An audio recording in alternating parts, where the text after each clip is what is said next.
Tollywood star hero man of the masses junior NTR war 2 మూవీతో మరికొద్ది రోజుల్లో ప్రేక్షకుల ముందుకు రానున్న విషయం అయితే తెలిసిందే. ప్రముఖ యష్ రాజ్ ఫిలిమ్స్ స్పై యూనివర్స్లో భాగంగా స్పై జోనర్లో రూపొందుతున్న వార్ 2 సినిమాకు ప్రముఖ దర్శకుడు అయాన్ ముఖర్జీ అయితే దర్శకత్వం వహిస్తున్నాడు. ఇక వార్ 2 మూవీతోనే తారక్ బాలీవుడ్లోకి ఎంట్రీ ఇస్తుండగా ప్రముఖ నటుడు హృతిక్ రోషన్ లీడ్ రోల్లో నటిస్తున్నాడు. బాలీవుడ్ బ్యూటీ కియారా అద్వానీ కీలక పాత్రలో యాక్ట్ చేస్తున్నారు.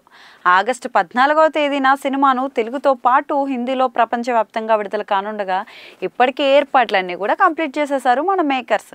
మరి ఇలాంటి సమయంలో తెలుగు రాష్ట్రాల్లో star and young producer Suryadevara Nagavamsi war 2 అయితే రిలీజ్ చేయనున్నారు.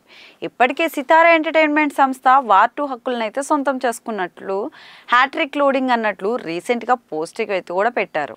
ఇక తారక్ గత చిత్రాలు అరవింద్ సమేత వీర రాఘవ దేవరాను ఆయనే రిలీజ్ చేశారు. ఇప్పుడు వార్ 2ను కూడా పెద్ద ఎత్తున రిలీజ్ చేయబోతున్నారు. ఎందుకంటే నాగవంశీ గురించి అందరికీ తెలిసిందే. నిర్మాతగా డిస్ట్రిబ్యూటర్గా దూకుడుగా ఉంటారు.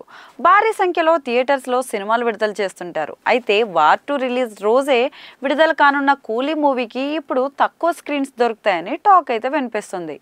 ఇక కాలీవుడ్ సూపర్ స్టార్ రజనీకాంత్ లోకేష్ కనకరాజ్ కాంబినేషన్లో రూపొందుతున్న ఆ సినిమా కూడా ఆగస్టు 14వ తేదీన రిలీజ్ కాబోతుంది.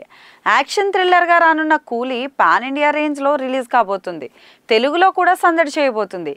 ఇప్పటికే ఆడియన్స్లో భారీ బజ్ అయితే క్రియేట్ చేసుకుందనే చెప్పొచ్చు. కానీ వార్ 2 ఎఫెక్ట్తో కూలీ మూవీకి తెలుగు రాష్ట్రాల్లో స్క్రీన్స్ మాత్రం తక్కువ దొరికే అవకాశాలు ఎక్కువ ఉన్నాయి.